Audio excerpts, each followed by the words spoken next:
KPBS On Demand is supported by Latino Legacy Foundation, presenting their Storyteller series, Reach for the Stars with Ellen Ochoa, the first Latina astronaut, former NASA director, and San Diego native. Sunday, June 29th. More at latinolegacyfoundation.org. Good morning, I'm Annika Colbert. It's Tuesday, January 5th. A police officer charged with falsifying an arrest report involving a black man. That story next, but first, let's do the headlines. San Diego County public health officials reported more than 3,000 new infections on Monday and 6 deaths. The county has reported nearly 11,000 cases since the new year started.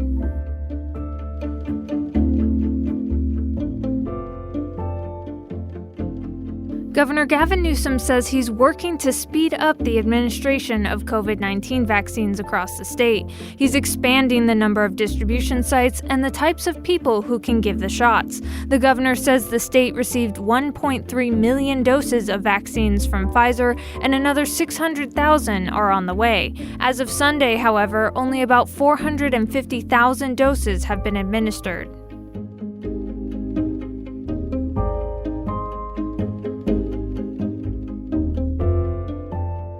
A California advisory board wants police agencies to routinely review officers' social media, cell phones, and computers for racist, bigoted, or otherwise offensive content.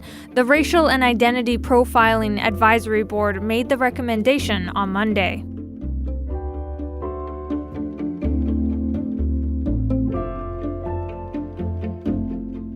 From KPBS, you're listening to San Diego News Now. Stay with me for more of the local news you need.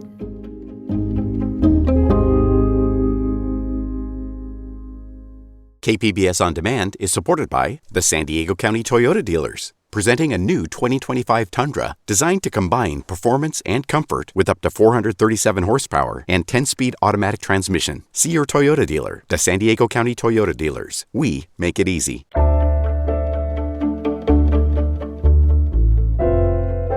A former La Mesa Police Department officer involved in the controversial arrest of a black man last May has been charged with falsifying a police report in connection with the incident.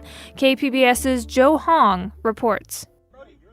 San Diego County District Attorney Summer Stephan announced on Monday that her office filed the charges against former La Mesa police officer Matthew Dadges. On May 27th, Dadges got into an altercation with 23-year-old La Mesa resident Omri Johnson near a trolley stop. Dadges arrested Johnson for assaulting a police officer, but those charges were eventually dropped.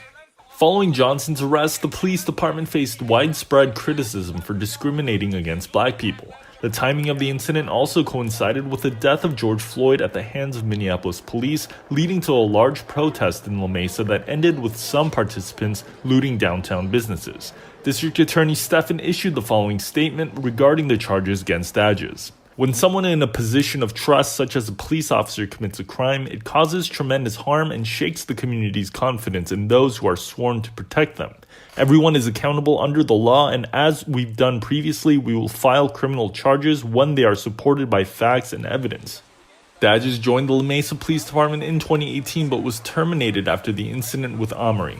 In a statement to KPBS, the La Mesa Police Department's acting police chief Ray Sweeney said, "The La Mesa Police Department is aware of the announcement made by the District Attorney's Office this morning regarding the issuing of charges against former La Mesa police officer Matthew Dadges. We have worked closely with the San Diego District Attorney's Office over the past several months on this matter. The La Mesa Police Department holds each and every member of the department to the highest standards of integrity in order to protect and serve our community and keep its trust." According to a DA spokesperson, the charges against Dadges marked the 5th time since 2009 that a police officer in the county has been charged for falsifying a police report. Dadges faces up to 3 years in prison if convicted. Joe Hong, KPBS News. San Diego's former mayor, Kevin Faulconer, is officially preparing to run for governor. KPBS Metro reporter Andrew Bowen says the announcement came on Monday. As a Republican in deep blue California, the odds are automatically stacked against Faulconer. But with a budding campaign to recall Governor Gavin Newsom, Faulconer could find a familiar, if unlikely, pathway to victory. wait for a scandal to oust the incumbent, then win in a low-turnout special election. UCSD political science professor Thad Kauser says that's how Faulconer was elected mayor in 2014. If turnout is lower in a recall that's held in an odd year, in an odd month, then you might have a more Republican slanted electorate, or at least one where it wouldn't be as blue as most electorates are in California. The Recall Newsom campaign has another 2.5 months to gather 1.5 million valid signatures. That would force a statewide recall vote. Andrew Bowen, KPBS News.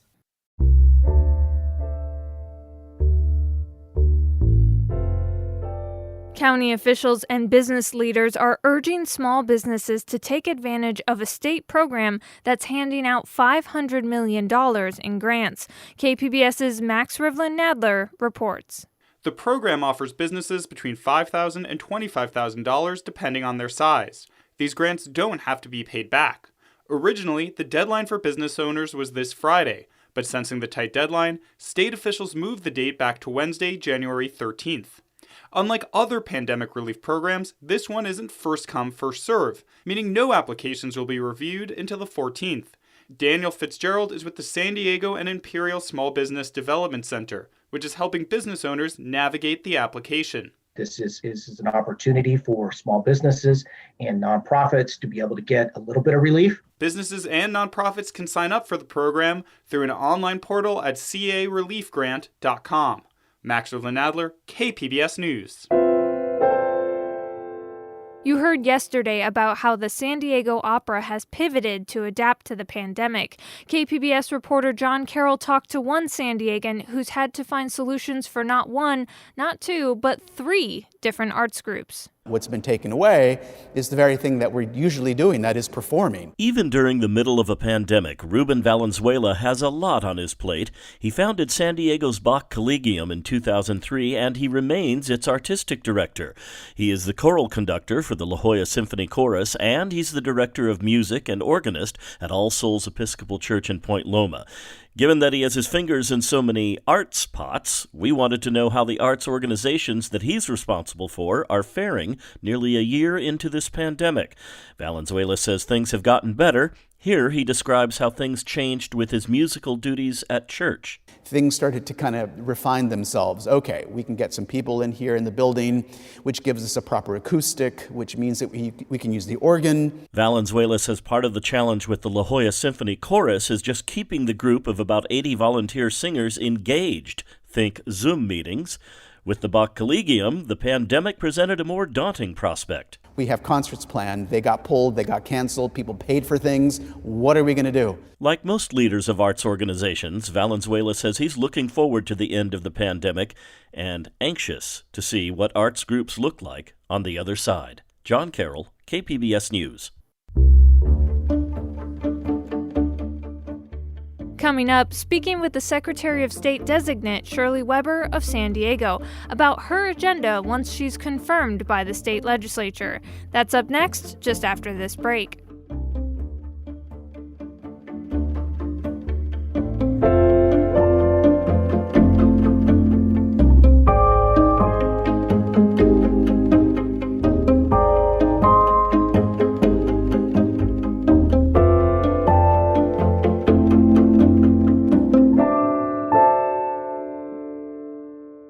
KPBS On Demand is supported by UC San Diego's Art Power, presenting cellist Joshua Roman, performing from his album Immunity, alongside music by J.S. Bach and more. Sunday, June 22nd at UC San Diego's Epstein Family Amphitheater. Reserve your tickets at artpower.ucsd.edu.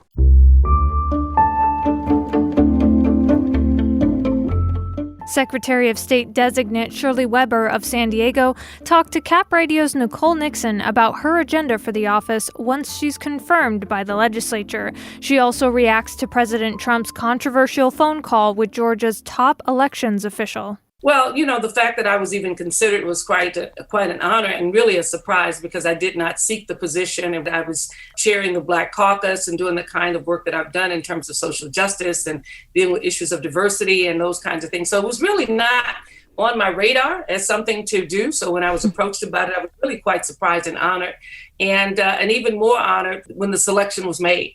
That I would become the first African American to serve in the Secretary of State's position. Do you have any idea of the timeline for your transition into that office? Is that something you'll step into before the presidential inauguration or maybe shortly after? It's a domino effect. I have to wait till Mr. Padilla actually takes the Senate seat before I can take his seat. And he has to wait for Kamala Harris to vacate her seat before he can take the Senate. So it's one of those kind of things that when one happens and the other one happens, and then we can begin the process. So before I get into your new role as Secretary of State and your priorities, there's this news of President Trump pressuring this top Georgia GOP official, the Secretary of State, into finding votes to overturn Joe Biden's win in that state. What do you make of that phone call between Georgia's Secretary of State and President Trump? Assemblywoman, you'll be in a position like this in just a few short weeks. I was appalled to hear the conversation. Was really disheartening to have it come from the highest office in the land, where voting is such an important part of this democracy. And when that is eroded and when that is destroyed, you really find yourself in a situation like so many other countries around the world, where people are intimidated, people are afraid. There are all kinds of things that take place. You feel elections being repeated and repeated when in order for someone to get the result they want. That is not what we're about in this country. And so I was pleased that the Secretary of State in Georgia, he's a Republican and I'm a Democrat, but I was pleased that he remembered his oath of office. I listened to him say, I took an oath to defend the Constitution.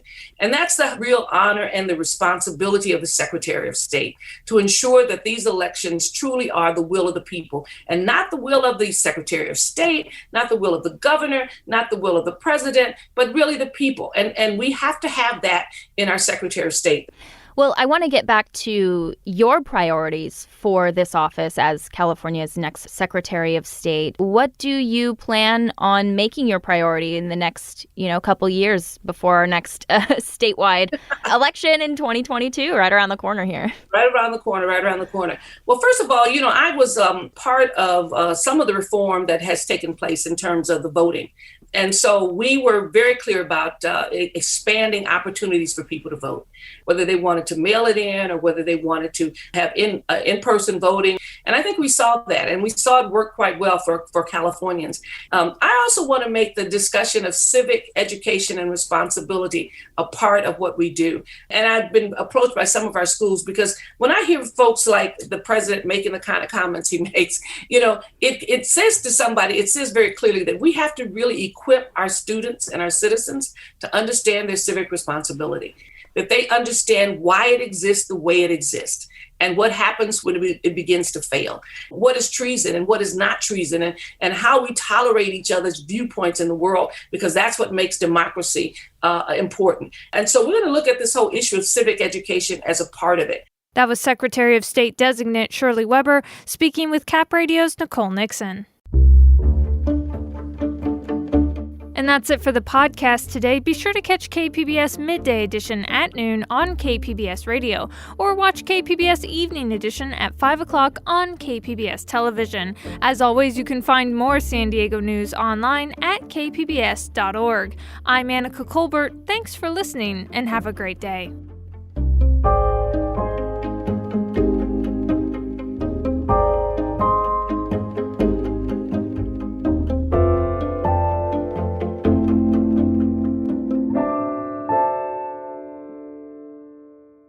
KPBS On Demand is supported by Marrokal Design and Remodeling, helping homeowners with their home remodeling needs. From ADUs to kitchen remodels, room additions, and custom homes, Marrokal Design and Remodeling can help homeowners design and build their dream homes. More at trustyourhometous.com.